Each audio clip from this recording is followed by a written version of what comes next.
by stories. We have across Asia and across Australasia.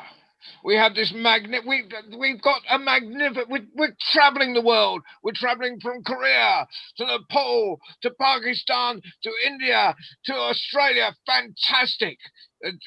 David's sort of got his globe, which he's trying to work out where all the countries are because he didn't learn geography in school. And but for right now, could we please welcome our first, and I've been very excited about today. You can tell because my hands keep doing this. And so could we welcome our first teller? And while she's telling, could everyone else moot, including me? So please, could we put our hands together and welcome An Suk Kim to the stage? And where are you, An? So everyone say where they're telling from when they start.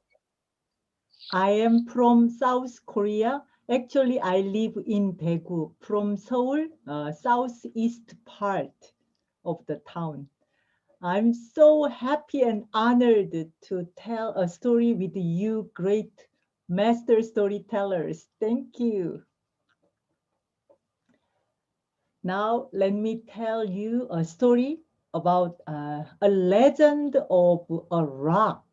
It's called Ulsan Bawi.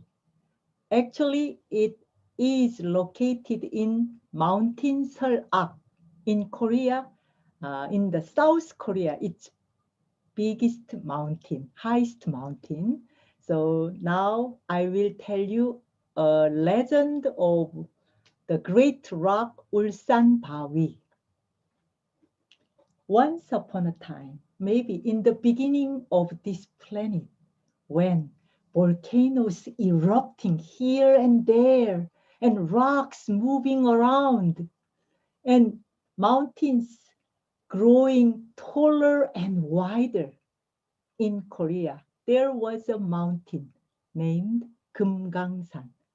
It means Diamond Mountain, beautiful mountain, but it looked plain and simple. So the god of Kumgangsan, Mountain Kumgang, decided to rebuild the mountain with beautiful rocks from all over the country. So he declared, I need 12,000 rocks to decorate each peak of Kumgang Mountain. Please join us and make our mountain the most beautiful mountain in Korea.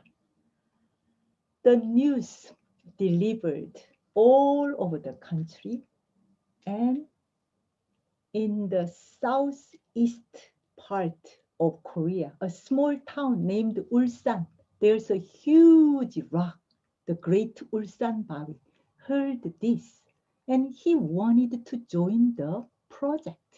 So he farewelled to his friends and began to move to the north to Kumgang Mountain. He had a gigantic body.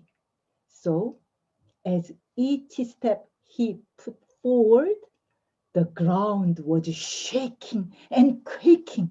So he walked very slowly, steadily, and carefully.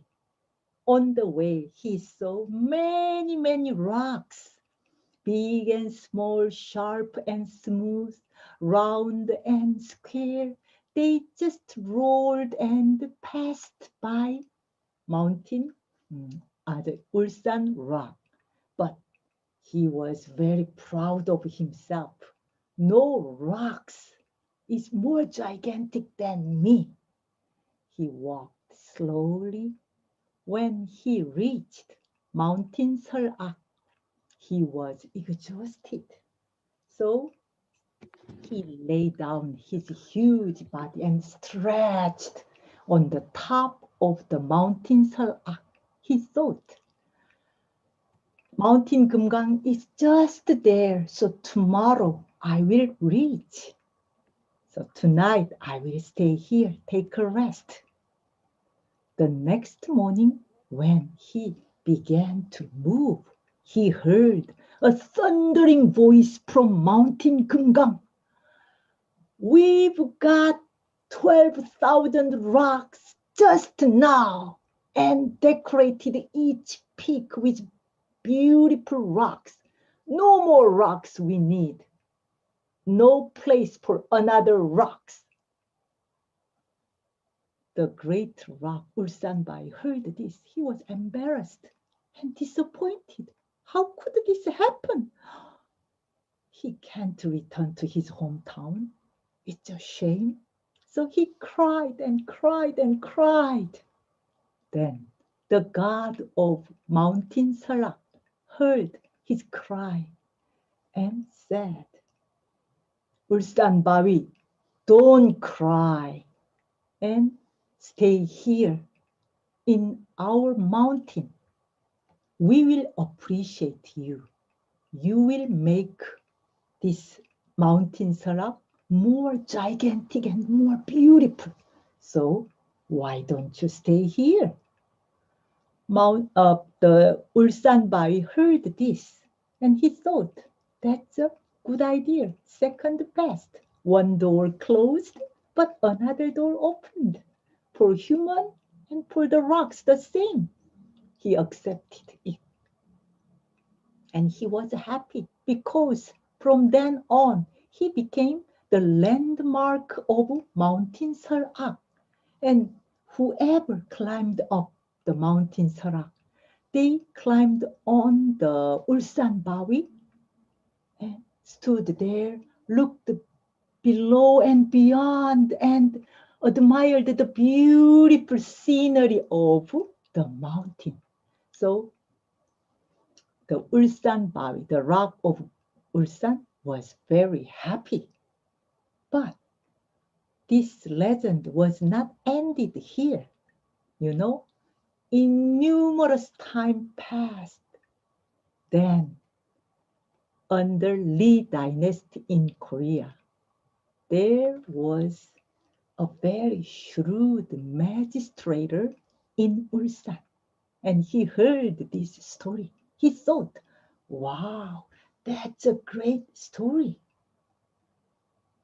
I know there's a temple near the Ulsan Rock, and it's quite well-known, famous. Many monks worked there, meditate and pray there.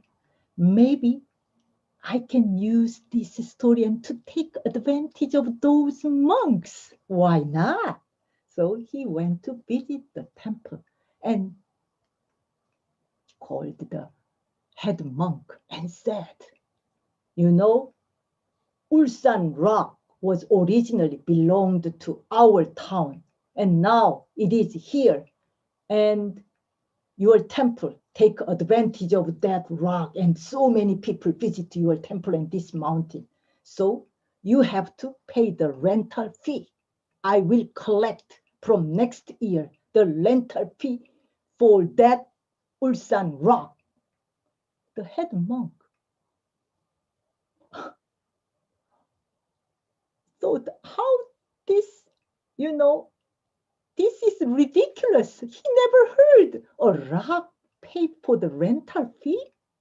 But he couldn't protest because the magistrate of Ulsan was quite powerful man. And in those days, monks had to obey to the magistrate. So the head monk had a real headache. It's a big burden to the monks. Then a boy monk who worked and studied at the temple came to the head monk and said, Master, Master, I have a good idea. Don't worry and leave that to me. The head monk heard the story from the boy monk and, okay, I will listen to you. So the next day, the boy monk said to the magistrate of Ulsan, the designing man, the shrewd man, we don't need that great Ulsanbae. Please take that rock to your hometown. We want to plant vegetables in that field. You know, we really want. That huge rock occupies our land. If you don't want to take it back, you have to pay for the rent to us because it occupies our land. The magistrate of Ulsan was furious at first, but he thought, and it's quite reasonable. So he said, okay, I will take Ulsan rock to my hometown, but first you have to tie up the rock with an ashed rope. Then I will carry it back. Do that. The head monk now, bigger headache. Mission impossible. How could you tie up the huge rock with an ashed rope? Then the boy said, please prepare a long rope and a huge jar of sesame oil. Then I will handle this problem. So the head monk just called all the monks together and they just made a long, long rope with straw, enough to tie up the huge rock. And they took it to the beach, soaked it in the salty water overnight, then took it back to the rock. And they tied up the whole rock with that wet rope. Then the boy with the sesame jar and brush appeared, and he began to brush all the wet rope with sesame oil, the surface now oil covered. Then at night, he just lit the fire and set the fire on the rope, wet rope. So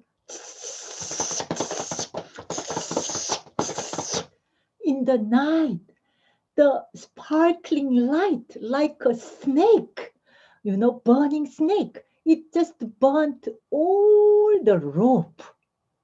But inside the rope was unburnt. Then the next day, the magistrate came over and looked at the whole rock, blackened, burnt rope was tied up. He was amazed. How could you do that? Oh, you are smart boy. You won. How about, I will not charge the rental fee. You don't charge rental fee. We both give up. And from now on, the Great Ulsan Rock will belong to Mountain Seorak forever. How's that? They agreed. And this story was told mouth to mouth in Korea for a long time. And, still people go up, climbed up the mountain Seorak. They just climbed on the huge rock. Actually, the background of my Zoom is that rock, a part of the rock. So they looked below and beyond and enjoyed the scenery. It's a very famous tourist spot. I hope after Corona, you come to visit Korea and come to Seorak Mountain and climb on the rock of Great Ulsan Bawi. Now Korea divided into North Korea and South Korea, and we can't go back and forth freely. So the famous mountain Kumgang belongs to North Korea, so we can't go. It's a shame. But Mountain Seorak is in South Korea, so we love go to Mountain Seorak and climb on the Ulsan Bawi. I hope you come and climb on the rock. Thank you. Thank you, Anne. That was a fantastic start to today. And I've got to say, here in the UK, it is National Storytelling Week. So, as far as the World Storytelling Cafe is concerned, you have started our National Storytelling Week. And the boy in that story reminded me of Jack, a character that is forever getting the better of people like the magistrate. That was fantastic. Now, I'm going to move swiftly on because my magic carpet has to take me across the world to different places, and I'm not going to natter too much. But now, so another round of applause for Ahn Suk Kim. And we'll go swiftly across. This is the fastest journey in the world from South Korea to Kathmandu in Nepal. But for now, can you please put your and can you unmute yourself, Sika, and put your hands together and welcome Sika Gurung from Kathmandu, Nepal.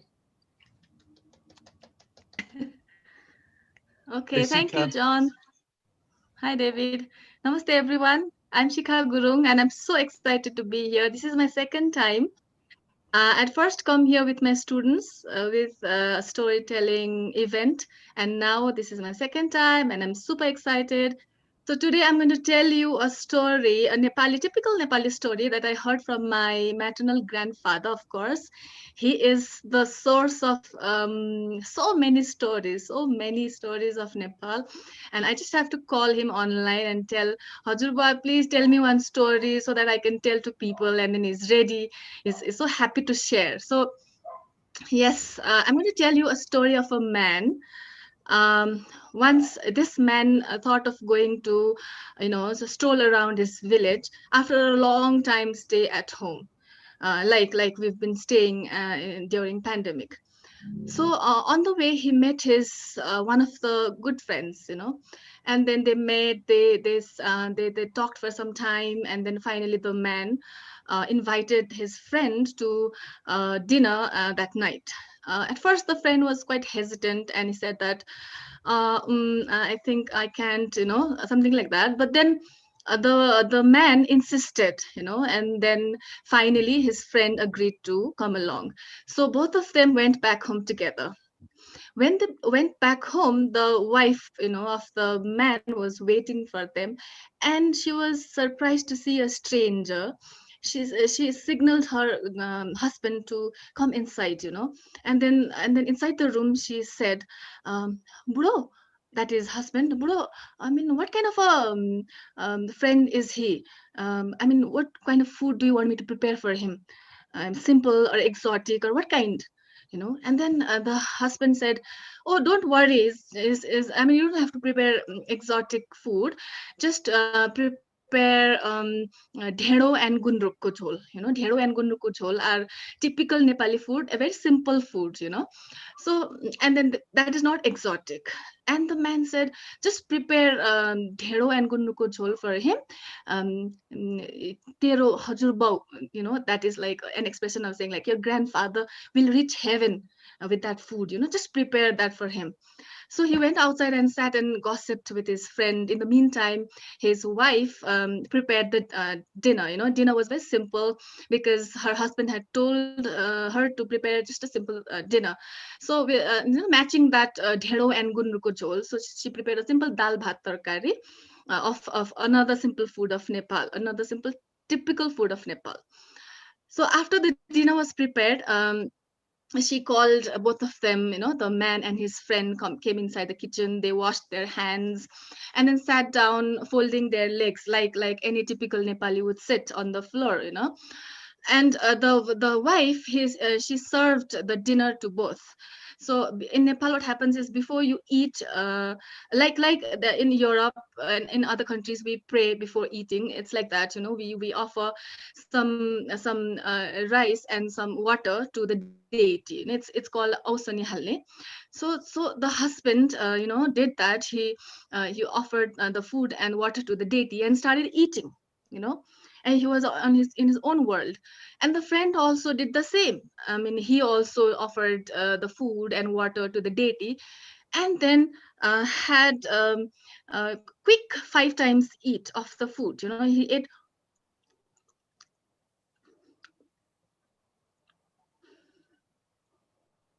5 times, and after that he stopped. He looked left and right. He looked around and then stood up. Yeah, and he went nearby a pole that was near the kitchen, and he started climbing and down, up and down the pole. The husband and wife were surprised. They looked at each other and to the man. They looked at each other and to the man, and kept staring for some time.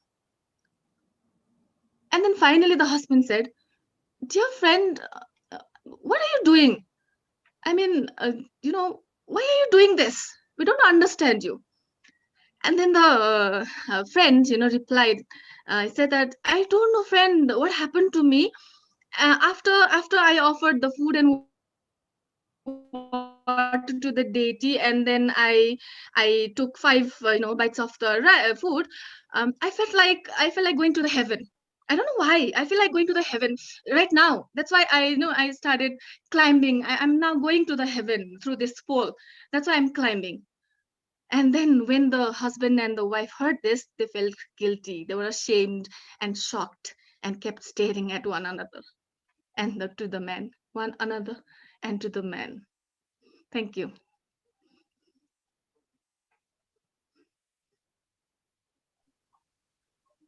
That was wonderful. Thank you very much. Now because David Heathfield has so many good friends here today, it's only polite for me to hand over to him so he can at least say hello to you all.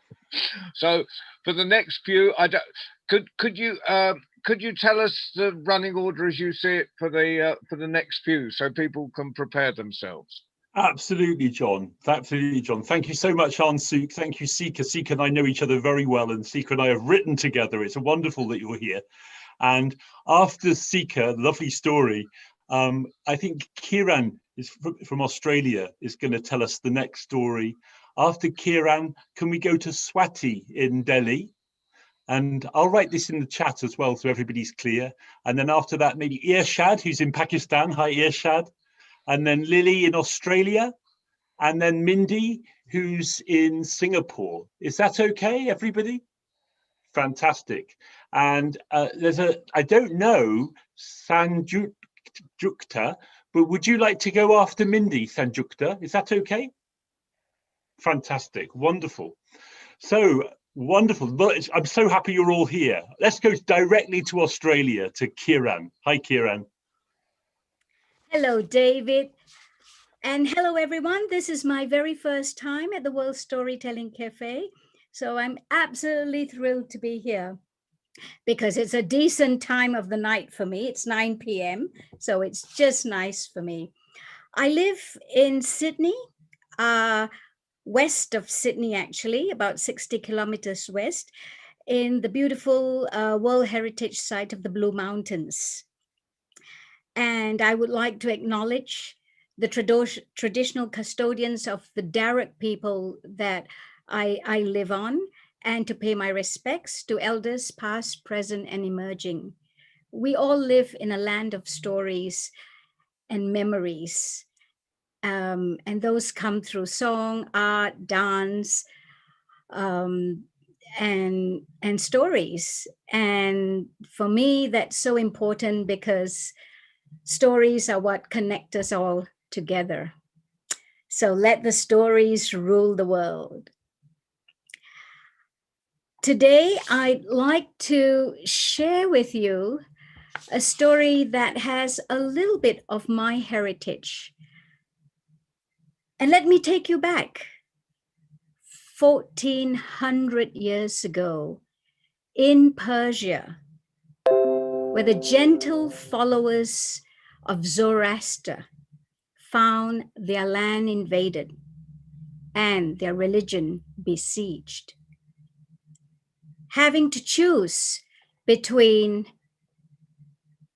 their religion, conversion, or death, they chose flight. Sailing across uncertain seas to an unknown destiny, the group led by their priest prayed very hard. Their faith, their hope, and their prayers kept them alive through that long, arduous journey. And they finally landed on the shores of Gujarat in West India, the land where my parents were born. And the king of that time, Jadav Rana, was much loved by his people for his sense of justice, for his compassion, and his respect for all people. And he was there at the harbor to welcome these strangers. Now, the visitors could not understand him, but they warmed to the kindness of his tone. But all was not well, because the king's advisors had told him that their land was full. Now, each group did not know each other's language, but in the courtly ways of that time, they spoke in signs and metaphor. And the king's messenger brought a pot filled to the brim with milk. The king's message was, "Our land is bountiful, but it can take no more people." The priest, well, he looked at that pot full of milk, and from his hands appeared sugar that he trickled into that pot. And his message was, "We will blend into the milk like the sugar and add sweetness to it too." Well, the king was so disarmed by his wit and wisdom that he relented and he welcomed the people. But he had 3 conditions. They were to adopt the Gujarati sari. They were to learn the Gujarati language, and they could practice their faith. Oh, this was music to their ears. And they felt relief that they could finally practice their 3 guiding principles: Humata, good thoughts; Hukata, good words; and Havrasta, good actions. And the Parsis, as they came to be known, indeed blended beautifully into the land. And in fact, they are well-known industrialists, philanthropists, and known for their fondness of the arts. And they not only spread all across India, but also were well-known to the world. And you may know perhaps of Zubin Mehta, the conductor. But the most famous one that I think most people know is Freddie Mercury from the rock band Queen. He was Parsi. Now, even though they have a limited gene pool, their influence is still very strong. Thank you. Oh, Wow, thank you for fantastic that. story for our time. I think. Absolutely. Very big. Sorry, I cut in. No, I was just going, what an amazing story. And yeah, it makes you think about multiculturalism, integration, assimilation, that whole debate. It's amazing to go back into history to find the origins. And wow, what an amazing story. Thank you, Uh, Kira. On a personal note, I just want to know how many people have heard of this story? Okay, I good heard to it from know. my Gujarati friend in Exeter, where I live in England. Okay, Kiran, She's a storyteller too. okay. okay. And lovely. Kiran, I'm from Mumbai, Oh, hello. originally from Mumbai. So I have friends, Parsi friends. They are course. wonderful, wonderful people. Yeah, a jolly group. Wonderful. Thank you, Kiran. So Thank you. Thank you for Swati is still in the parking lot in India. Are you on your way home to New Delhi? Yes, I'm just waiting for my turn to get over so that I can start my trip back home. Well, please tell us your story, Swati. Sure. I know Swati well, so we're looking forward to your story. So today I've chosen a very sweet little story of a little girl called Chiku. And Chiku is very upset today. She's sad. She's sitting at a corner in a school. Nobody's talking to her. Do you want to know why? So let me tell you why and how this happened. Chiku is a little girl, all of 8 years, and she's a bit careless. So if she's eating a banana, she eats the banana and just throws the peel up in the air and lets it fall anywhere it wishes to. Same goes for the biscuit packets and the wafers. She loves eating junk and she loves throwing the packets in the air so that it lands anywhere it wishes to. And whenever she's with her mother, Mama always tells Chiku, Chiku, don't do this. Don't throw the wrappers on the floor. Throw them in the garbage bin. But Chiku thinks, who wants to do that, Mama? It's fine. It'll find its way to the garbage bin. This has been happening since long. So one day, the mother gets really upset and tells her, if you keep doing that, one day you'll have a cloud of trash on your head. Chiku laughs at it and says, Mama, you're joking. It never happens. There's no such thing like a cloud of trash on my head. Forget it.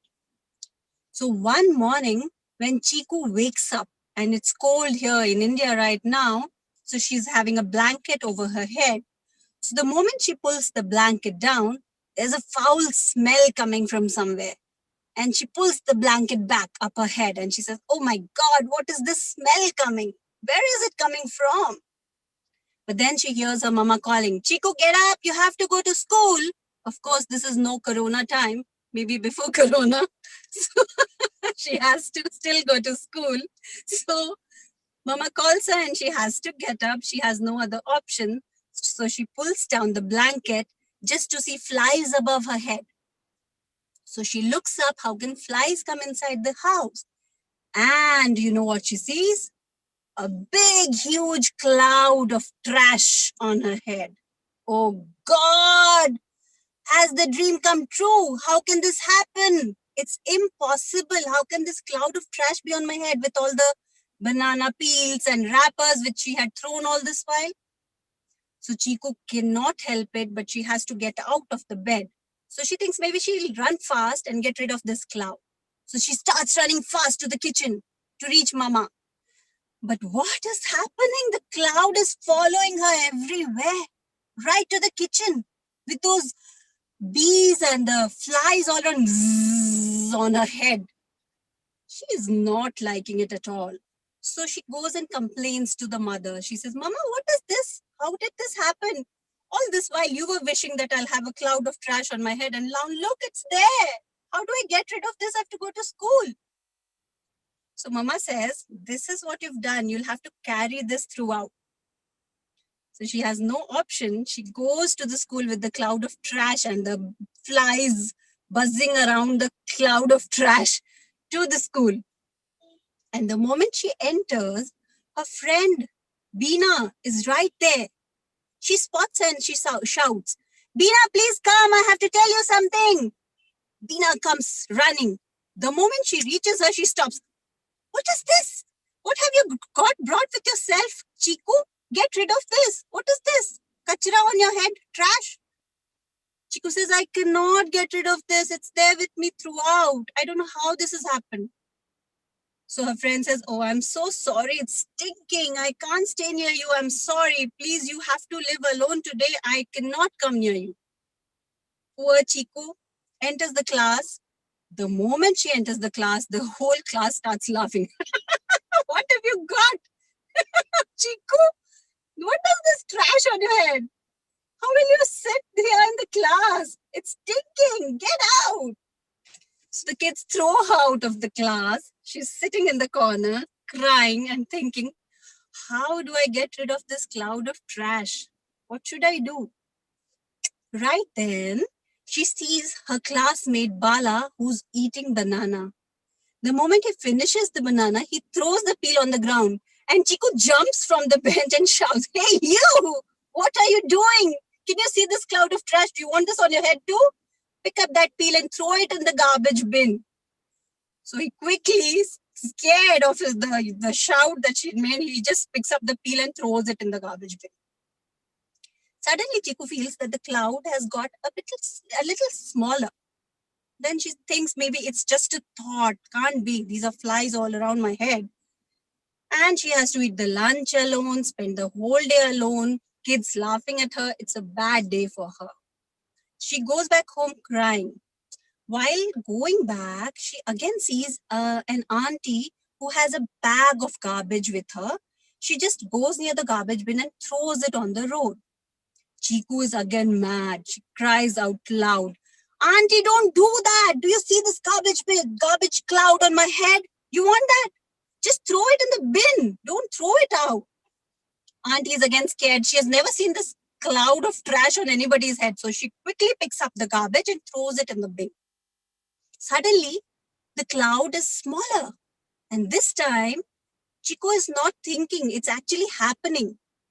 And then she realizes that as and when she helps cleaning up, as and when she makes people throw the garbage in the bin, and as and when she also does it, the cloud is gradually getting smaller. So this happens for another day. And the next morning, when Chiku wakes up, there's no cloud on her head. She quickly pulls down the blanket to see no garbage cloud. So she's so happy. She runs to her mother and says, oh, Mama, that cloud is gone. Mama says, which cloud? Have you been dreaming, Chiku? Chiku realizes that it was a bad nightmare. She's out of it finally. There's no cloud of trash. But then that dream teaches her a lesson. She never does that again. She always throws the garbage in the bin. So that's a cute little story that we tell to the kids over here. And kids love it. Wow. Fantastic. Swati. Now, Swazi, before Swazi goes, I've got to ask, while you're all here, would you like to do this once a month? We can do it. We can all come together on the last Saturday of the month if you would like that. So, yeah, that would be lovely. I would love to. Okay, so you're all invited. And also for the insomniacs amongst you, we do every 2 weeks, we have the worldwide story round, which is every second Sunday. So next Sunday, the 7th of February, is the worldwide story round. You're all welcome on that, but that's at 6 o'clock in the evening UK time. So you can put your alarms on and get up in the middle of the night if you like. You're welcome to that. Swati, it's Mindy. Can I just say that it was my keyboard has issues, so I just want to say that was brilliantly told, and could you let me share it with my students? Absolutely, Mindy, most welcome. I can even share the images. I have the book with me if you want, and I have actually made a prop, a cloud of trash. You can do that very easily, cutting a chart paper, an art paper, and pasting every garbage that you get hold of. It'll look lovely. So that's how I narrate the story, with a big cloud and a smaller cloud. It comes out really well. Swati, if you've got the book with you, could you show it to us or just tell us the name of the author? Okay, I don't have it right now. David, can I mail it to you? Because I'm of course. It's just lovely if we can acknowledge the person who wrote the story. Sure. I'll do that. She is in the car, David. You never know. You never know. She hasn't got a whole library with her. I'll do But that. we all as know soon- what we mean. Acknowledging the author is really important. Okay, Yes. well, Swati, I'm going to tell that story as well. The next time I'm doing an environmental project with kids, what a fantastic way into it. Brilliant. Yeah, brilliant. Thank you. Thank you so Well, much. have a good journey, Swati, and travel safely. You can still listen to us through the headphones while you're driving. I'll just keep my video on, but I'll be there. I'll be listening to all this. Thank you, Okay. Swati. Bye.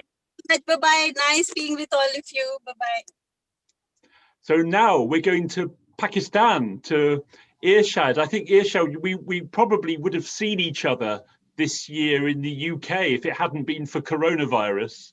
How's it all going over there in Pakistan? It has improved a little bit, and the schools were closed, but we are opening from Monday. So, yeah. So things have got under control. So we are glad that things are back to, they are normalizing. Businesses are back and people are allowed to go out, and Lahore is getting back to its formal glory and rush and all that. So you could see that there were times when if you went outside there, it looked like a totally strange place. It was totally deserted, but now things are back. And I was really hoping to see you on this IATFL conference. So I know Shikha, and I know and the rest of, this is my first time over here. And I thank you for inviting me. I'm sorry. You're very welcome, Irshad. You're very welcome. Please tell us your story. Oh, okay. So you see, I was in a bit of a dilemma. You see, when I heard that Sikha was also going to be there, and as a couple of Indian friends were going to be there, we share stories. And when it comes to claiming whether it is a Pakistani story or it's an Indian or a Nepali story, so there are copyright issues, right? So I thought that I should actually go for something that is not a fairy tale or a folk tale story. It's a short story written by one of our authors, Manto, if you have heard the name. Maybe my Indian friends might know about. His name is Saadat Hussain Manto, and he has written quite a lot about India and Pakistan, and general behavior of people, and how they, I mean, if you read this, you will be surprised to know that he became so famous that an American president, I think, and Lady Reagan also came to see that person. So, so I'm going to share one of his stories. It's called Toba Tek Singh. So it's a small city in Pakistan. It's around 150 kilometers away from Lahore. So you see, the story is about times of partition when India was, or the subcontinent was divided, and Pakistan and India came into being. So after 2 or 3 years of turmoil, and things started settling down, and people had migrated to the countries of their choices.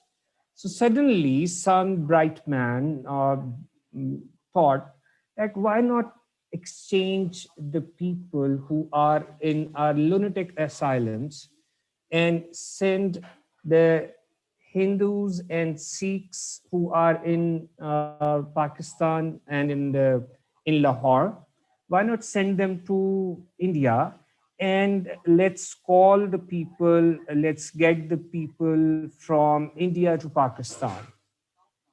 I don't know why that bright idea came, but it didn't make sense to many people. There was a lot of opposition, but it was something very important in that lunatic asylum. And may I use the word, we call it Pagal Khana. this is, yeah, this is where the people who are mad were kept. So they rolled that news, they shared the news with the inmates and desired to see their reaction. And they thought that it was not going to be a serious issue with these inmates.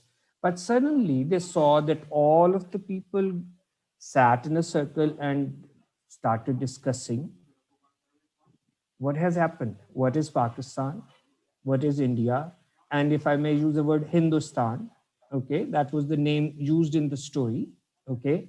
So he said, what is Pakistan and what is Hindustan? And among them was a learned man who was known to be well educated. He was the person who used to read a newspaper every day. They went to him, said, Maulvi Sahab, Imam Sahab, the person who is a religious leader in the mosques, what do you think Pakistan is? He said, you know, Pakistan, I think is a place where I think the shaving blades are made. So what? So why is it necessary to go to such a place? And then another Sikh said, he went to another one and he said, Sardarji, do you know, we are being sent to Hindustan, but is it fair with us? I don't even know the Hindustani language. The other one said, you fool, I know the Hindustani language. So what is it? They speak Hindi and they speak Punjabi and there is Gurmukhi, and then he got into gibberish that nobody could make anything, make no sense out of it. And then there were, among these lunatics were some murderers, people who had been put there under the garb of psychological issues, and they had been put there through bribes, through everything. And these were the people who were not considered to be that mad. They were asked, so what is Pakistan? And what is this? They say, this is Pakistan is a plot to kill you all. Say, what? Are we going to be killed? Yes, this is what the trick that has been told by the English to our guards. So what? That can't be said, that can't be done. But what happened next was there was another man among these people who was a lawyer. He was very sad at that. And he was upset that one of the girls that he loved had moved to Amritsar. You know, are you familiar with the name Amritsar? Okay. And he was upset that his beloved had gone there. So they said, you pagal, what are you worried about? You are going to Hindustan and you can meet your beloved over there. So, well, yeah, I am going to meet that girl, but I'm not going to have a flourishing practice over there. So another lunatic failed. I hope it's not too political a story. I don't want it to be like that, because I would like to be respectful of the fact that it should not, it's not meant at hurting anyone. Okay. So please, may I continue? All stories are welcome, Irshad, but yes, All please right, continue. because I Tell us didn't the want- story. Okay. So then another one, there was a European ward where there were Anglo-Indian people who were under treatment. They had a different issue. They said, what is going to be our status after these people leave? Who are we going to rule? We were the rulers. And are we going to have our breakfast, the omelette, the bread, the jam and everything? Or are we going to have a bloody chapati, Indian chapati? That's the word written over there. So he said, so there were lots of problems going on, and there are lots of problems which had no solution. But among these people who were worried about whether going to India and Pakistan, there was one inmate among them. His name was Bishan Singh. And he was quite a large fellow, very strong. And when he was brought to the asylum, it was told that he was a rich man who had got some problem, and it got so serious that he was brought in chains to the asylum.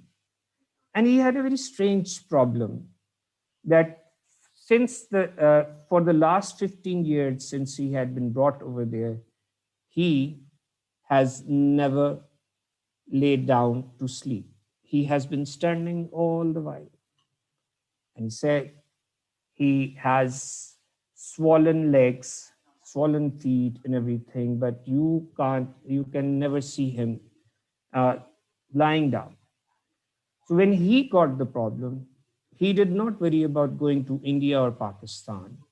He was from the city of Toba Tek Singh. And the only thing that he asked, where is Toba Tek Singh going to be? India or Pakistan? He went to one person, he said, we don't know. The second person, he said, we don't know. Then there was one person among them, he claimed to be Allah, the God. And he went to him, he said, do you know where Toba Tek Singh is? The man said, it's neither in Pakistan nor in India. I have actually not ordained it. I have not ordered its existence as yet. Okay, so it doesn't exist anywhere. So, oh Lord, oh God, please create Toba Tek Singh for me because I want to be there. That's this place I have come from. He said, no, I am the God. I'll do it when I will. I have other important things. And he was at a loss. And during this time, this Mr. Bishan Singh, he had this uncanny ability of knowing when people used to come to meet him. The day he was going to have a visitor, he would actually, although he would avoid water at all times, but on the day the people were about to visit him, he would just sense it and get ready and all that. And when they brought him sweets and other things and all that, tried to talk to him, he had only one question. You know where Toba Tek Singh is? And they said, is it in India or in Pakistan? If they said if it is in India, he would get upset. If they said it is in Pakistan, he would get upset because he could not understand the notion. Nobody among them could understand the notion of Pakistan or India. So he went back to the God again. He said, oh God, are you going to create Pakistan or Toba Tek Singh today or not? I said, well, I have not made up my mind. And are you familiar with this term, Sat Sri Akal? No, this is a Sikh religious chant that they do, okay? And that's kind of a chant that they use in their religious gatherings or sometimes elsewhere as well. So he said, Sat Sri Akal, you are a Muslim Allah. You are, I'm not the one that I want you. I'm going to the God that is going to create Toba Tek Singh for me. Okay, so things happen this way that the night came when all of these inmates were going to be taken to the border and exchanged. That was a very difficult night for all the people who were actually managing these people. So they took him, this special person, they took, with the rest of the people, they took him to the border and he went there and he said, when his turn came, he said to the man who was noting down, what's your name? Bishan Singh. He said, you are welcome to India. He said, India, Hindustan, where is Toba Tek Singh? He said, Toba Tek Singh, that's in Pakistan. So he started running back and went back to the people who were actually going to be exchanged at that time. So they had the people who were handling him had a difficult time in managing him. But he was not the person who got in trouble with the rest of the people. He just stood his ground. He said, no, I want to go. He said, well, you see, Toba Tek Singh has gone to India, but has gone to Pakistan and it will come back to India. And then so he was not willing to listen to anyone. And you see, between India and Pakistan, there is this piece of land that is 2 meters, which is no man's land. It is not claimed by anyone, neither Pakistan nor India. So in the morning, he got up, he stood there, and he started shouting, this is my Toba Tek Singh. This is my Toba Tek Singh. I'm not going to India. I'm not going to Pakistan. I'm going back to my Toba Tek Singh. And that's where he uttered a cry and fell down and died. That's the story. I'm sorry, I hope I didn't. No, thank you. Thank you, Irshad. Thank you so much. It's another kind of story. And this, I have to learn about Manto and his writing, because I hadn't heard of, I have to confess, I didn't know about Manto. So now I have to discover him. All right. I think it was great. And I think that it's very important that stories deal with difficult subjects. You know, it's not just fairy stories. It's as storytellers, there's a kind of a responsibility, whether we do it jokingly or wrap it up in in something that the serious subjects have to be dealt with. So thank you for bringing that to us. Yeah. Actually, David, Manto as a person was also wonderfully, I mean, he had a very a checkered life. You should read his life story also, along with his stories. Thank it's you. Absolutely wonderful. There have been a couple of movies about his life. Yes. One is by Pakistan and one is by India. And I would try to say, if Sikha was here for a roller coaster ride of a one day in Lahore, but if you happen to be in Lahore, you'll find it to be a very colorful city where we have, it's a microcosm of people. We have all religions, Parsis, Hindus, Sikhs, and even people from Europe. And so it's a lot of history that you will find. And Kiran, there is an author from Pakistan, Bapsi Sidhwa. She has written a couple of novels, The Ice Candy Man and The Crow Eaters. You might like those stories. She's one of the most famous Parsi authors from very close to the place where I live. So thank you, Irshad. Irshad, we're gonna move on because of time. We've got more storytellers we want to hear from, but thank you so much. And I hope, Irshad, that your students in Pakistan might be interested in coming to the young storytellers we have every Tuesday at the World Storytelling Cafe. This is a message for everyone. If you know young people aged between 10 and 18 who would like to share stories with people around the world, invite them along. It might be late in many countries, but maybe in Pakistan it's not so many hours difference. Yeah, it's 5. It's an hour. It's most of our programs are 6 o'clock in the evening UK time, but the young tellers we put on an hour earlier, so it's 5 o'clock UK time. It's a very convenient time for us, so we are most willing to, and I would love to work with other friends over here as well. So I think we are conveniently placed between the two extremes. So I think we are okay. I know, because I know both you in Lahore and Sika in Nepal have both arranged storytelling festivals in schools.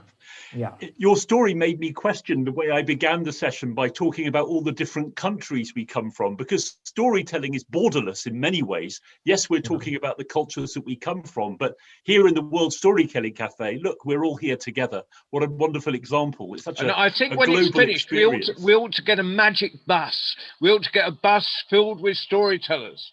And every time we come to a border, we should say, "You do not exist, we are storytellers," and just drive the bus straight through. Let's go now to Lily. I think, Lily, are you in Australia? Sorry, unmuting. I'm immediately naming countries again. Yeah. I am in Australia. So hello, everyone. Thank you for your stories so far. So gorgeous. I would like to acknowledge that in Australia, this is unceded land. So I am talking to you or coming across from you from Dharawal land. The original owners of this land are the Dharawal people that I am on. Of course, Australia had hundreds of different languages and groups of people, cultures amongst the Aboriginal people. And so that is why Kieran acknowledged a different people from living in the Blue Mountains than what I acknowledge living on the south coast, just south of the Sydney region. So yes, I'd like to acknowledge elders past, present, and going into the future as well. On the subject of people who come from everywhere and multicultural communities, my heritage is very, very mixed. I have, my mother came to Australia from El Salvador during the times just as the war was breaking out in El Salvador. She came to Australian borders and was able to stay here. We treat refugees quite differently now, which is one of the shames of our country, I believe. So I'm going to share, and right now in Australia, we're in summer. So I see a lot of people wearing jumpers and warm clothes, and I'm here in my singlet. And I've got lights on and I've got lots of moths coming into my space. And one of the things that has happened for us on the south coast where I am is that we have had an excessive explosion of butterflies this season. The butterflies have been completely out of balance. Our ecosystem is producing hundreds of butterflies, and they're not necessarily, a lot of them are the white cabbage butterfly as well, so they're destroying my garden. So so I thought what I would do is one of the things I love is how we all have similar stories about the origins of things. And I've always loved the stories about how butterflies came into being. And recently I was told a story from China about the two lovers who became butterflies, and just all this incredible beauty in the transformation that is becoming a butterfly. So I thought I would tell you this Latin American version of a story. Now, Mariposa, the butterfly, she lived as we all do live. In the beginning of times, butterflies live like we live now. She had her little house, her little villa, and she had this weird compulsion that she would clean every day. It's not something I understand, but she did this. She would get and she would polish everything, and she would sweep everything, and she would tidy everything. And you know, she just constantly, the sound of that broom, always cleaning, always wiping. She would sweep and clean and sweep and clean. You know, La Mariposa, this one day, she bent down and she was sweeping in between the floorboards, and she found un moneda de oro, a little gold coin. This was worth a fortune. Mariposa, she put down those cleaning things and she thought, whoo, can't let this money burn a hole in my pocket. What am I going to spend it on? I know. I'll get dressed and I'll go down to the market and I'll buy stuff. So La Mariposa, she did. She got herself dressed. She walked down to El Mercado and she's looking around, no? She looks around and she thinks, I will buy Lego. I love Lego. I'm just going to buy lots and lots of Lego. I'm going to have a whole pile. But then I have to clean everything. No, I won't buy Lego. So she keeps looking and looking. She thinks, lollies. I will buy lollies, huh? Dulces, sweet, beautiful dulces. But then I buy the whole moneda de dulces and no, my tummy will ache from this. No, I will not buy los dulces. She keeps looking and looking until she sees tela, fabric. And she sees her eyes on this beautiful blue tela with sparkles down. And she thinks, yes, I will buy tela. I will make myself a beautiful flowy dress. Now that is a good use of my money. So she does, she walks up, she buys the tela, she comes home, she goes straight upstairs and she cuts and she sews and she cuts and she sews and she cuts and she sews. She makes herself a fine, beautiful dress. It's got sleeves that hang down from her wrist all the way to the floor. She feels divine. When she puts on the dress, she feels so good. She goes straight outside onto her little balcony and she just sits there looking good. She feels so good. She puts out her arms. So those long, long sleeves look even better. And she just sits there, no? It's not too long before El Gato, the cat, comes walking through in the street.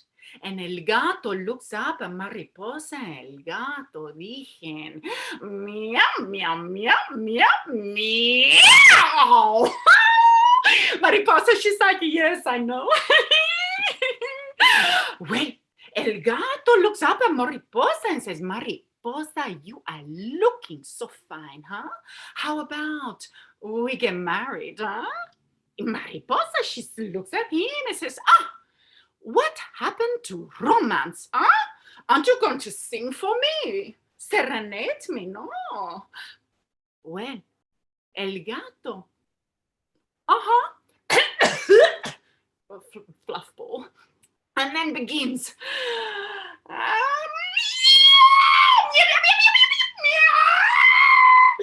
Mariposa, she said, no, this will not do.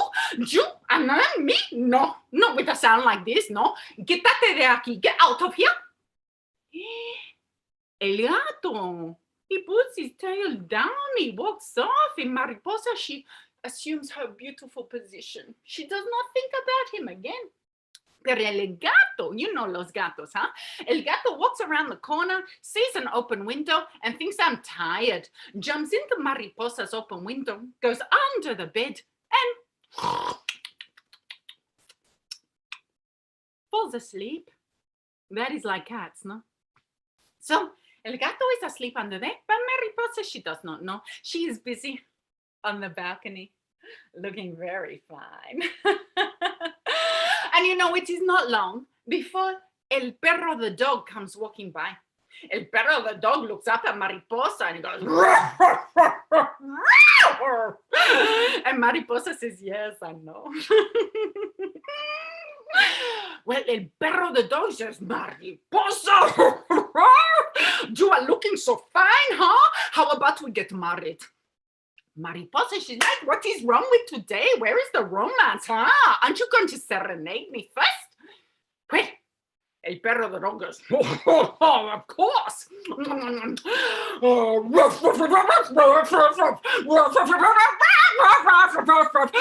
Mariposa, she says, Perro, cállate, no, huh? This song, it is much too rough for me. I do not like this song. Quítate de aquí. Go away. El Perro, he puts his tail between the legs and he goes. Well, Mariposa, she does not let it bother her, huh? She takes up position again. with those beautiful sleeves. And it is not long before a little mouse, Ratoncito, comes by, and he looks up at her and he says, ay, ay, ay, ay, ay, Mariposa, you are looking so fine. How about you and me? We get married, no? Mariposa is like, ay, ay, ay, come on, what has happened with the romance? Must you serenade me first? Well, Ratoncito goes, of course.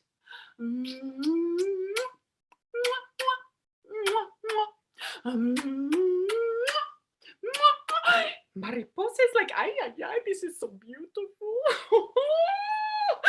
You know, your song is perfect for me. Yes, I will marry you. Ay, Ratoncito is so happy, you know. Mariposa, she comes downstairs. She's in her beautiful dress anyway. And they go walking up the middle of the street, calling out to the neighbors and the friends, we are getting married. Venga, venga, venga. A jugar con nosotros. We are getting married, a casar. Well, they get married in the middle of the town hall, right there in the middle center square. And they have a mariachi band and everyone comes and people just bring whatever food, huh? It's about getting together and they have so much fun together. They're dancing and singing and they're married on the spot. Well, you know, at midnight, Mariposa, she's like, I am so tired, huh? And so Ratoncito and Mariposa, they walk back to the apartment. They go upstairs and like every married couple on their first night, they fall straight to sleep.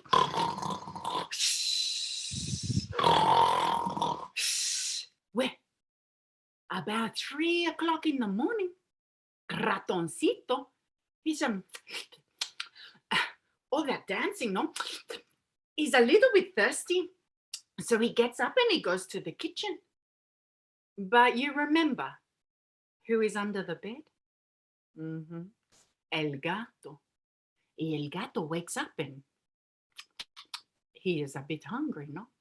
So he goes to the kitchen and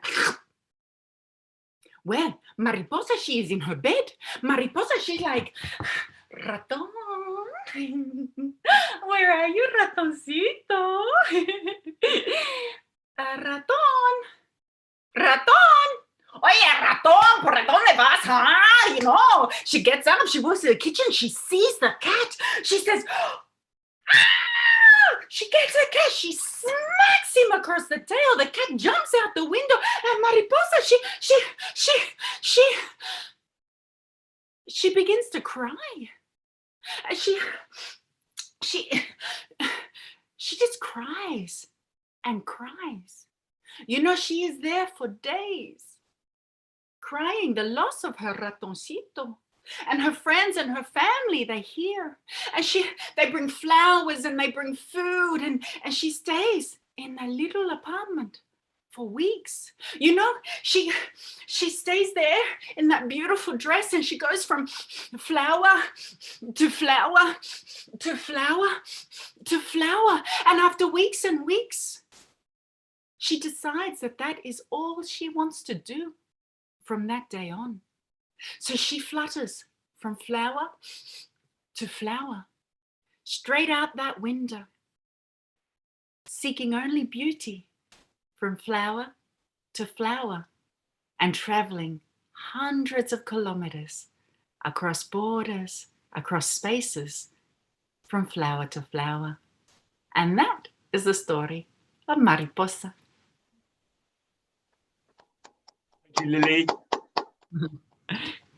Lily, that was fantastic. That was What are the origins of that story? You said it came from El Salvador. Is it a, No, it's a Latin American story. It's told all through the Central Americas and Latin Americas, up into the southern part of the North Americas as well. Wow.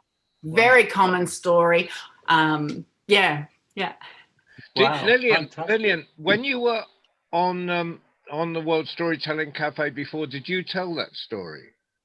I don't think so. I think I told a story about Senor Billy Goat. Yeah. No, maybe we've heard it, because I was just interested. They said it was all over Latin America, because I think one of our other tellers from Central America I've heard it, and I would have only heard it from from a Latin From American. being on the cafe. I Yeah, hope I didn't tell the same story twice. I don't know. My memory's not No, great. no.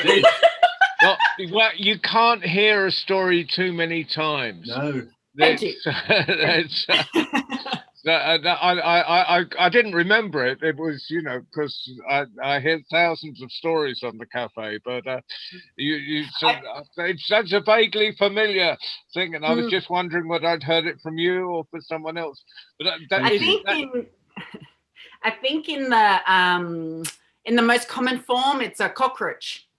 I just think that's just the wonderful bit of storytelling is that, yeah, I used to be on the poetry circuit, and I was as bad as everyone else. You know, you're about to do a poem, and you're always waiting for your turn. You know, and then you can start listening after you've done your thing. But with storytelling, you know, we just sort of it's such a sharing form. You know, we relax into other people's stories, you know, and it almost feels like it's breaking things up to have to do anything yourself. And so thank you, Lillian. Sorry, I'm breaking my own rules and rattling on. So I'm going to hand back over to David to introduce Mindy. Well, thank you so much, Lily. And I'm going to hand over now to Singapore, to Mindy Neo, who I've got to know really well through, she's done a couple of courses with me, and she's a teacher and a storyteller who's growing day by day. So I actually heard Mindy tell a story yesterday, and I'm going to hear another version of the same story, I think.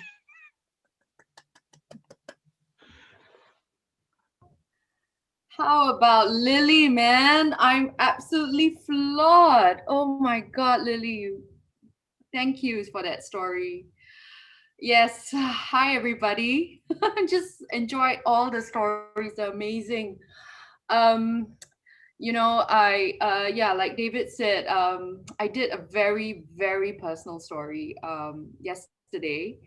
And it was based very, very loosely on a Grimm's tale called Frau Trudy, where a little girl who is curious, disobedient, gets punished for it.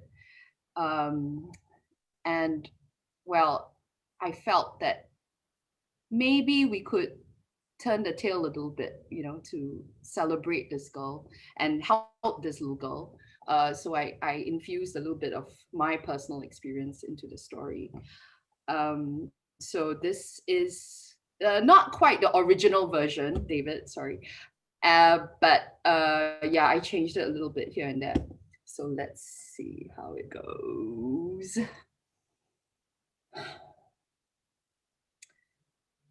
Once there was a girl called Marie. She was as curious could be. She loved to ask questions. But you know, she got rather violent reactions from her parents. You see, every time Marie asked something, her parents would say, keep quiet. Stop asking so many questions. You know, she would ask questions like, why is the sky so blue? Why is the grass so green? Where do babies come from? Well, her parents would get really annoyed, really, really annoyed. Tell her, shut up. Give her a slap across the face. Go back and do your chores. Stop asking so many questions. Well, after being told to be quiet, be silent, her voice got smaller and smaller till she was seen but not heard. In school, Lily heard about a strange woman from her friends, a woman who lived in the forest, dark, deep, dark forest. Her name was Dame Trudy. And apparently she had powers. She could change herself into different forms. Now, though Lily was very quiet, she listened And she wanted so much to meet this woman. When she went home, she asked her parents, "Can I meet Dame Trudy? I want to meet this strange woman." "No, you don't meet her. You don't see her. You see her. If you go and see her, this godless woman, you will no longer be our daughter. Now go back and do your chores." And so she did. But day after day, week after week, there was a burning desire in Marie. She couldn't take the scolding, she couldn't take the name calling. And then one late night, she crept out of her house and she went into the forest. It was dark. It was cold. And she could hear sounds, all sorts of sounds from the insects. And whatever else could be lurking in that forest. But above all else, she heard the voices of her parents telling her, "You stupid girl, what are you doing there? Go back. What's wrong with you? Useless." And that made her even more determined to meet Dame Trudy. So she went forth. And finally, she came upon a clearing.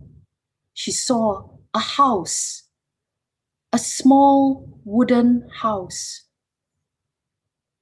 She spotted a tree with leaves as red as blood. She went up to the window and looked in. She saw jars and jars of things. She wasn't sure what they were.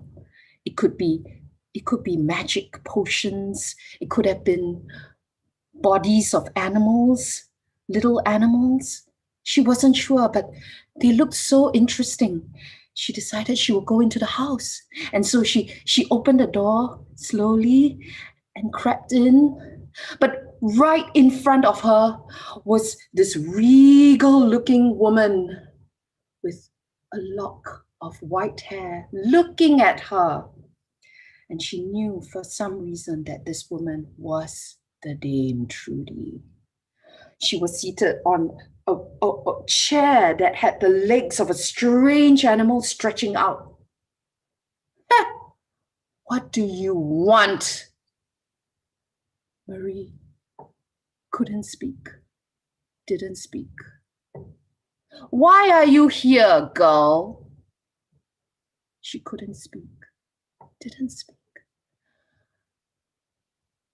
What is your story? Why are you here? Marie was silent. Dame Trudy looked at her. "You stupid girl." And she turned her into a block of wood and threw her into the fire, where she burned brightly. And Dame Trudy looked at the fire, yes. But then, Marie, who was feeling the flames, she was feeling really hot, but inside her, she just didn't want to be trapped in this form. And she burst out as a shower of sparks. Dame Trudy looked at that. "Oh, you don't give up easily, do you?" And changed her into a fiery bird. She had feathers like gold, her beak as dark as night, her eyes as red as ruby. "Ha! You smart one, you don't give up, do you?" And Marie, who was feeling very hot, she saw how she was, and she said, "What you have done? What have you done? What have you done?" "Well, listen, you will forever be my slave. You will do my bidding, unless you tell me a story I have never heard, a story that has no ending." "A story? What? I don't know any I don't know any story. Please change me back, please. Take your time, girl. Go as far as you want to. And when you're ready, come back to me and tell me the story. Marie didn't have a choice. She fluffed up her wings and she started to fly far above that house and fly. And she looked around and she went off to faraway lands across oceans. And she would land in near houses. She would perch herself at the windows and she would listen to stories that were shared amongst family members. She tried to remember the words, and then she would go to another place and she would perch herself on a branch of a tree and listen to strangers sharing stories with each other. She tried to remember those words too. And then she would go into the forest and she would listen to the stories of birds, of animals and plants and rocks. For in her bird form, she somehow knew their language too. And she tried to remember the words. And as she heard these stories, inside, she changed a little bit. She became more free. And she thought to herself, maybe, just maybe, she might have enough stories for Dame Trudy. Well, after a while, she went back to Dame Trudy's house. She looked for that tree with the blood-red leaves and perched herself on its branch. When Dame Trudy came out of her house, "Come, tell me." And so Marie tried to remember all the stories she had collected. She used the words that she had heard and told it in her voice. Well, after she was done, Dame Trudy looked at her. "Well told, but I have heard all the stories you have just told me, even before you were born." What? She was desperate to get back into a human form. "You've heard all the stories? How could you have heard all the stories?" "My child, I have been here longer than you have ever been. And so Dame Trudy starts to turn back to her house. Marie looks at herself. No, this cannot be. I can't be like this forever. It's so hot. I can't. Wait. And Dame Trudy turns around. What about my story?" "Your story? Well, come, let's hear it." She ruffles her feathers and puffs up her chest. "Once there was a girl called Marie, as curious could be. And as she told that story, started to come out like a river. When she was done, Dame Trudy looked at her and smiled. For that was a story she had never heard. A story that has yet to end. Thank you. Beautiful. And Sika Wow, sitting Mindy. down in Kathmandu was really jealous of when she got hot there. Wow, Mindy, married. You know, after I heard you tell another version of that story yesterday, I went to Grimm and I read Frau Trude because I didn't remember it. And wow, you've taken that story a long way. It's amazing. Fantastic. Now, after we've got our last teller coming up, well, it's quite appropriate that she's waited the whole time because she's been waiting for weeks to get on the Sanjuta and I have been communicating for weeks through a lot of misunderstandings and me not sending links and all sorts of things. No, John has been an absolute darling for having sent me the link. It was my ignorance actually, which made me miss the first time. So it's wonderful to be here, John. With But all of you. after Sanjuta finished, if we can if we don't go away instantly, but we can just unmute ourselves and we can talk to each other across the world, because if we were in a storytelling festival or something, we'd all retire and just sit round tables afterwards and have a natter. So this is as close as we're going to get under current circumstances. So we're not going away. We'll just leave everything. We'll thank Ali down in Marrakesh, who's driving the bus for us at the moment, and that he'll let us natter for a little bit. But for the moment, can we welcome our last storyteller for the day, Sanjuta down in. Oh, thank you so much.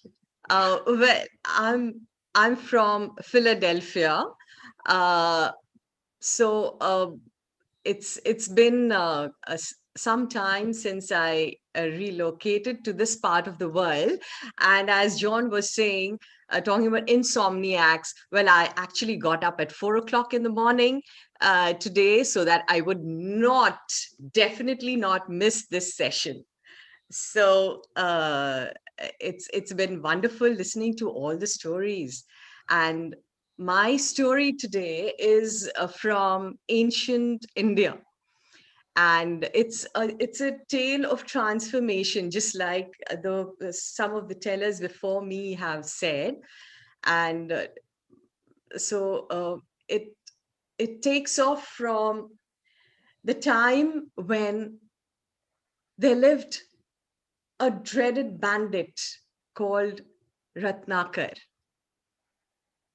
And he lived with his family in a forest. He was a ruthless man.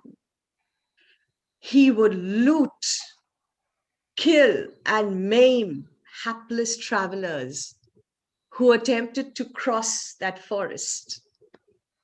This went on for years. And one fine day, the wily sage Narada was an unlike sage. He was a deep reader of the human psyche and not above exposing human frailties. So as he passed through the jungle, oblivious of the dangers, playing his instrument and singing praises to the Lord, suddenly Ratnakar pounced on him. Hand over all your belongings before I slit your throat. Taken aback for a moment, Narada then started laughing. Belongings? Oh, I have my stringed instrument. What belongings are you asking of a sage who travels the world only singing praises to the Lord? And Ratnakar had never met a man who didn't possess any belongings and was so happy and so peaceful despite that. And so he paused.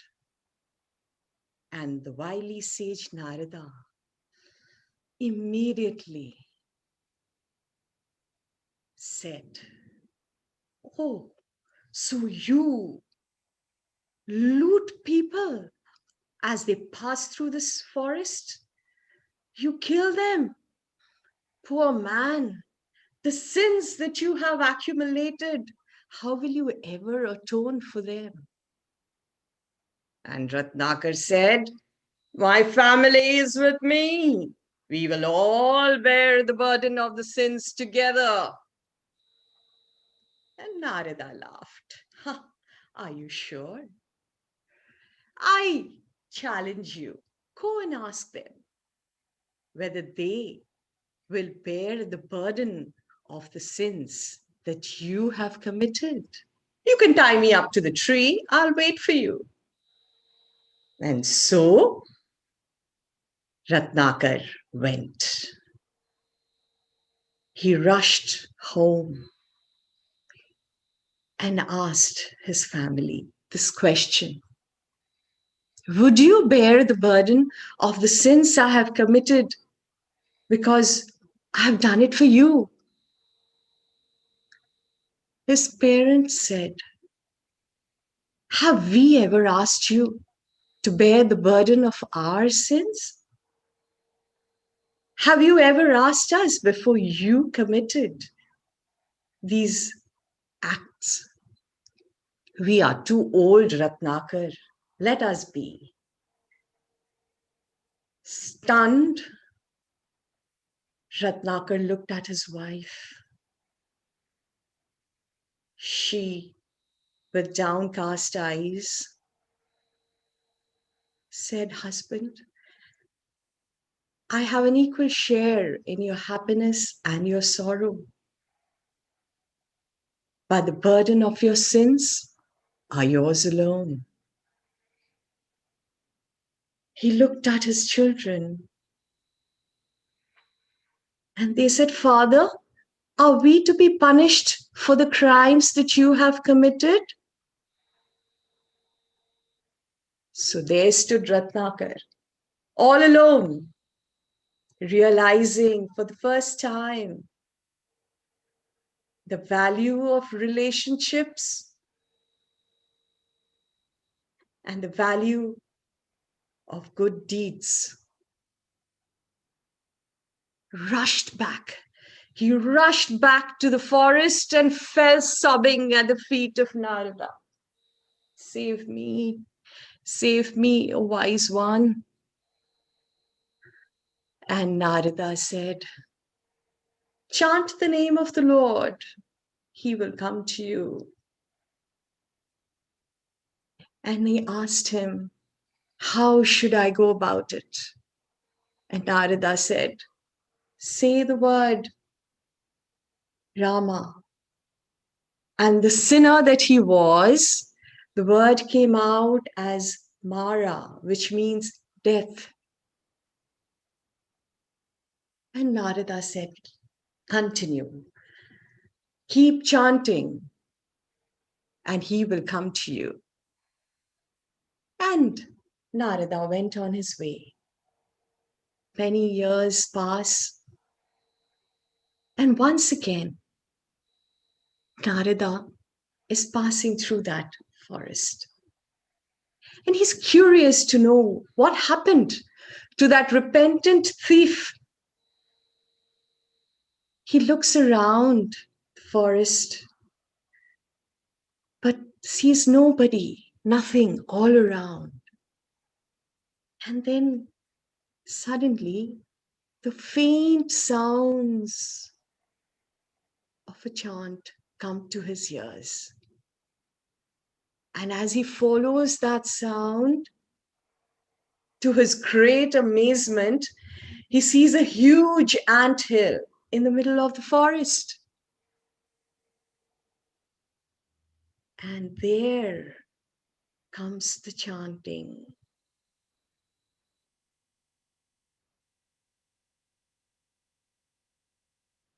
As he removes the anthill, there emerges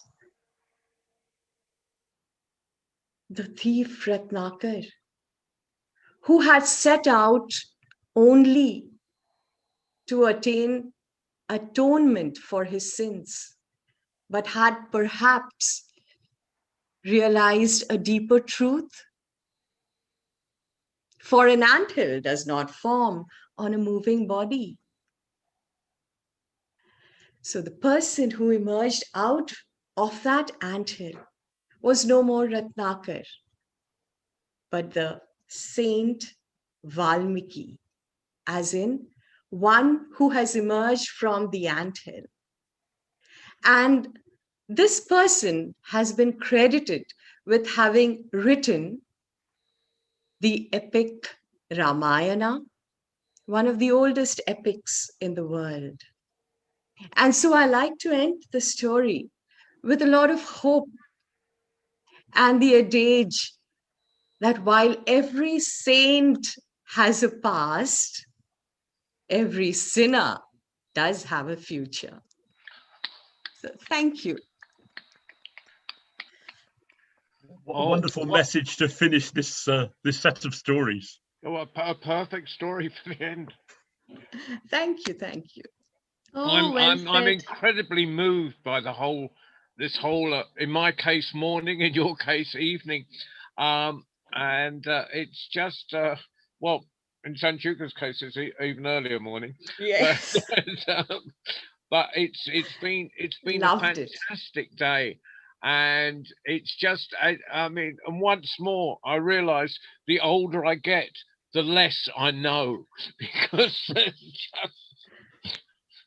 it's just been amazing. And thank you so much for joining us. And have a natter in a minute, but for now, just please come back and visit us again. Last Saturday of the month, I don't know, I haven't got my diary with me, but whatever the last Saturday is in February, at 10 o'clock in the morning UK time. I hope to see you all again, and bring your friends with you. And Can I just say, just adding to what John's just said, this has been streamed on Facebook, this session. I'm sorry if we didn't make it clear at the beginning, and it's there in perpetuity. So this is there to be shared from the World Storytelling Cafe website and on Facebook. So share it with all the people that you know around the world and where you are. So this, the word reaches out and people will come to that session that John's talking about. And I see that Mike is here, who runs the World Storytelling who will probably Cafe. So, in a minute invite you all in about next year down to a huge festival that we're intending to plan in Marrakesh, and from wherever you are in whichever corner of the world. I love that phrase, corner of the world. It's like the world is a cube. And we hope to see as many of you as possible when things happen in Marrakesh. And there will be, and I'm speaking on Mike's behalf here, Mike is, and this was kind of the inspiration for the whole World Storytelling Cafe. Mike and Lucy are it's nearly complete, putting a storytelling center in Marrakesh.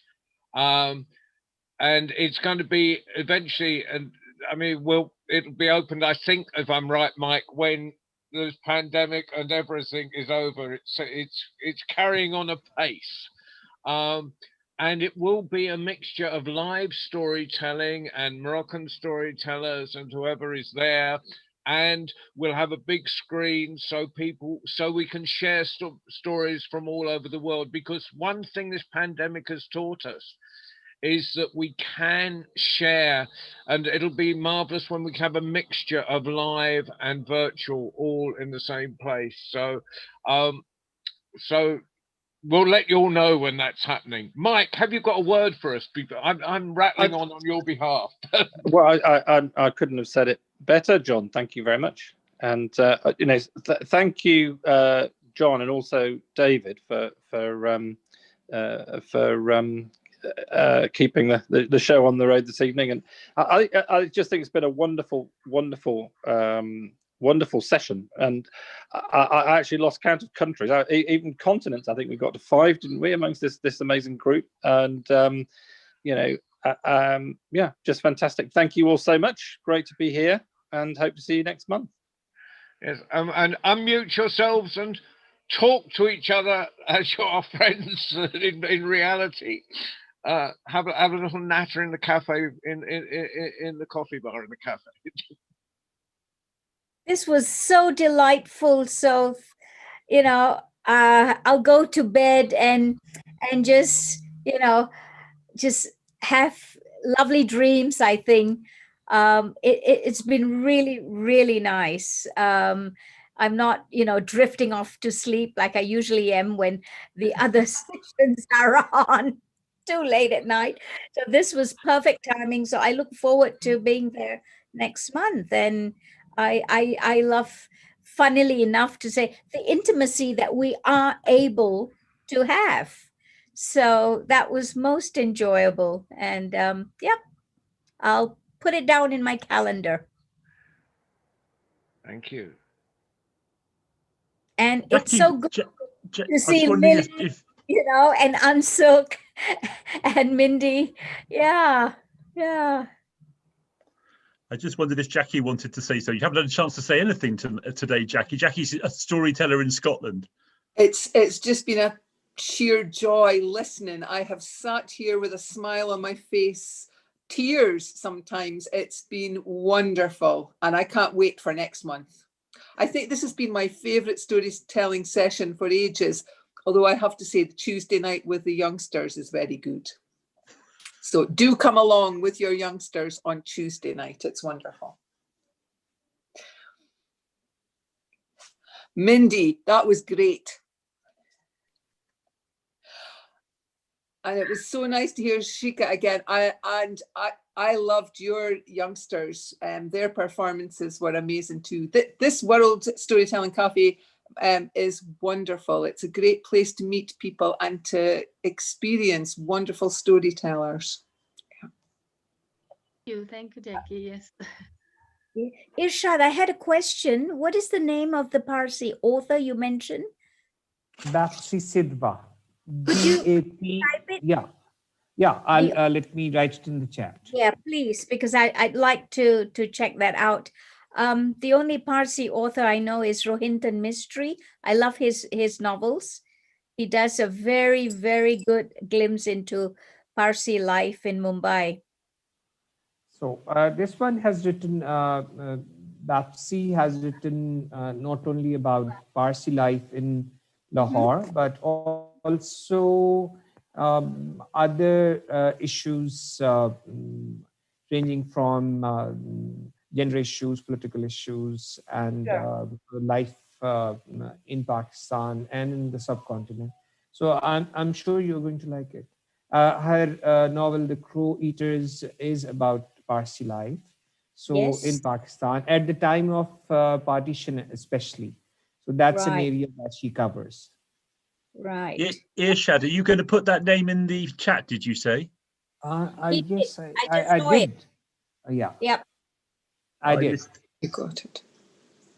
Thank you. Yep.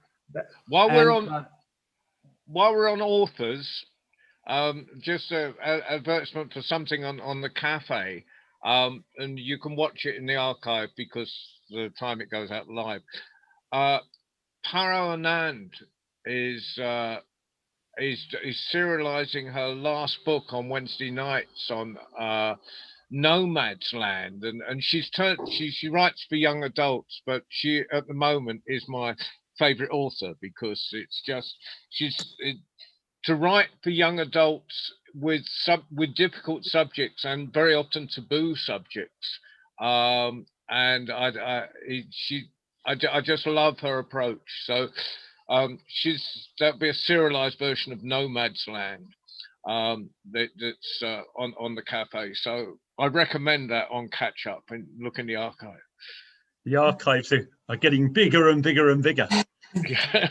Yeah, I did catch her narrating a part of her story. It was beautiful, about the two girls. The last Thursday, I think she was. Yeah, last Wednesday. there. It's every Wednesday. Oh, She's serializing that Wednesday. book, so Yeah, it'll yeah. be every Wednesday.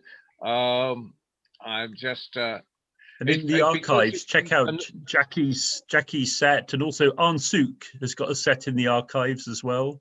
And then Seeker Students, so Nepali stories, that's there in the archives. There's so much to catch up with. Lillian's been there. Lillian's in the archive. Lily as well, of course, yes, and me. And John. Yeah, well, I'm actually going to ask my students to share their stories next time, as well as write on the archive as well, because I think that's one way of understanding the world and appreciating the world. So I think that's why I like these events. And we did hold one in our school, which was to which Sikha came, but then there were people from other parts of the world. So we had around 10 or 12 nationalities represented over there. But that was the last day before everything got closed, and Sikha got the opportunity to leave Pakistan. But Yeah. it has been closed since then. Yeah, I think, But- Isha, that could be a beautiful personal story to share. My first time in Pakistan and then the most unique visit ever. Like you just drop in and then you come back. Yeah, less than 24 hours. The But, border we issue, are I mean, going the to border continue. troubles and all. Oh my God, what a Yeah. visit. And then the running here and there at night with you, with your son and your daughter in the morning. Oh my God, my son always talks about it. Mama, let's go to Pakistan again. And I say, okay, let's wait for the pandemic to end, you know. Well, you might, if I might share, that if you come to Lahore, it doesn't look like there is any pandemic and all that. I mean, things Yeah. are back to normal. But if things really get back normal, because we have to call students on 50% of the strength every day. So when things get back to normal, we are going to hold that one again. So I might take the liberty of inviting some of you, or all of you rather. All of you. please. Make it. So that would be a lovely thing. But till then, I think within our smaller world, we have actually captured the larger world. So that has been the benefit of this pandemic. Tomorrow at 6 o'clock UK time on the cafe, I want to celebrate that. So I've invited a few people that have been running what normally would have been their regular sessions on Zoom, because I think a lot of people have been saying, oh, it's not real, you know, we need to get back to live audiences. And I think we need to celebrate the fact that, I mean, I've called it, I think I've called it Nothing Stops the Story. And so it's and if anyone wants to, you know, get up in the middle of the night and join in that discussion, or if anyone's been running things, please come along to that. In fact, you know, just keep logged on all the time. You know? There's always something going on the cafe. Yeah, if I just may add, I run the Blue Mountains Story Circle, which is on a, well, I'm not sure about the time for you. It's on a Sunday afternoon at 2 p.m. Australian time, which is perhaps not the best of times for most of you. John Rowe never sleeps. No. If St. Jupiter's going to be an insomniac, so can we. So if you, it's not, pardon? If you want to put that a link to that up, or if Blue Mountain, how can we find that? Well, we're part of the guild, the Australian Storytelling Guild of New South Wales. Also has a story slam, and I know the next one is on February the 10th at 7:30 p.m. That's a Wednesday night. Very tense. And Blue Mountain, have you Well, got? the Blue Mountains one is going to be February 28th. That's a Sunday afternoon at 2 p.m. Yeah. February 28th.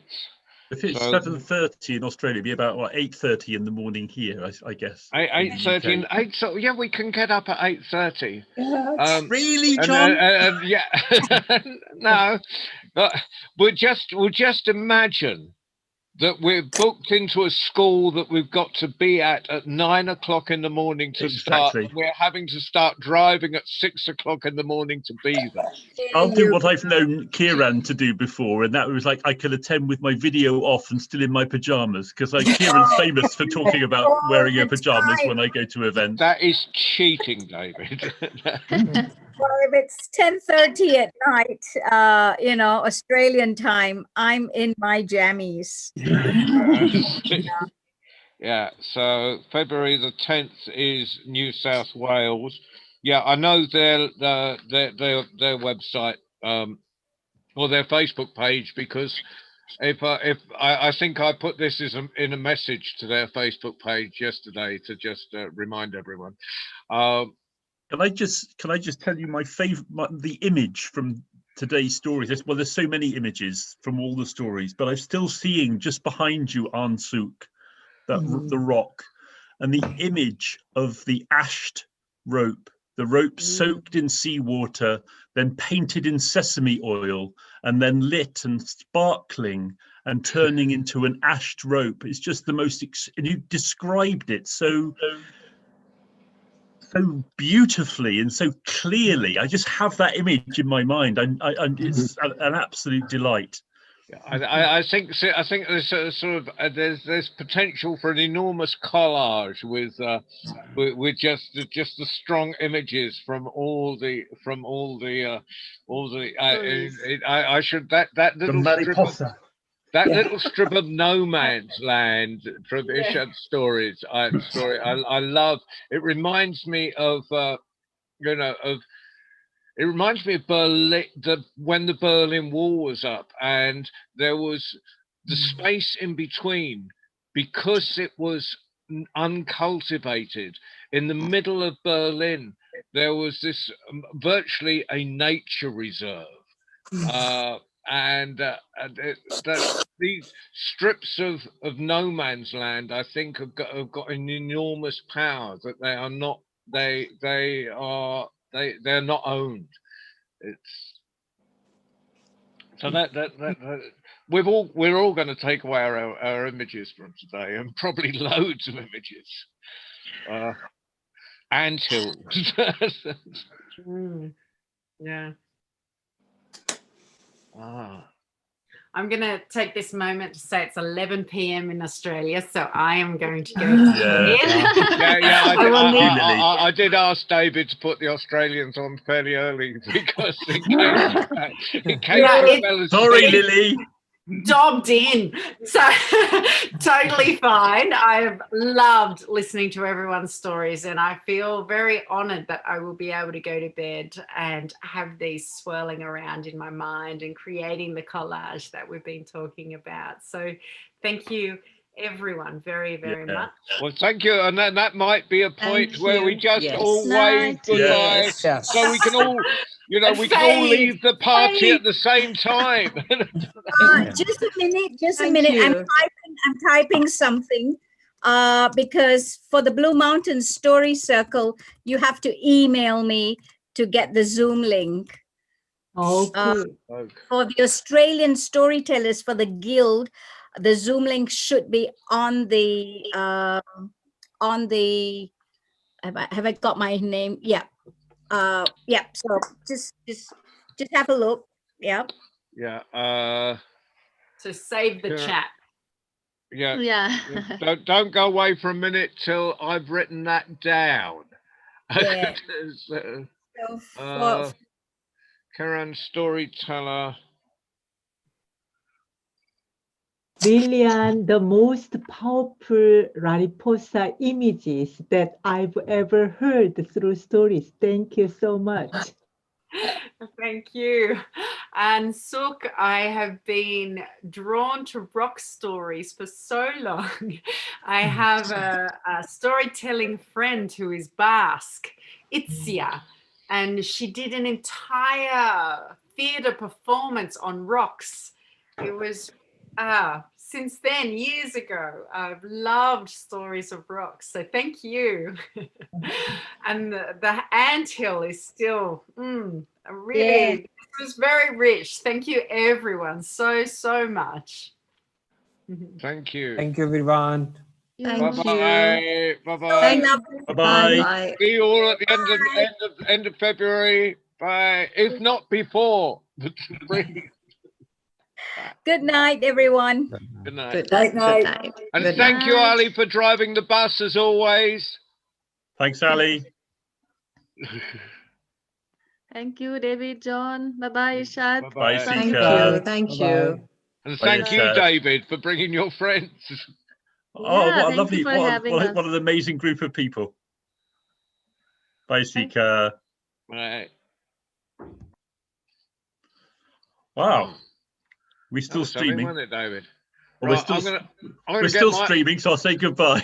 Yeah, I'm gonna get my coffee. Right, bye. Bye.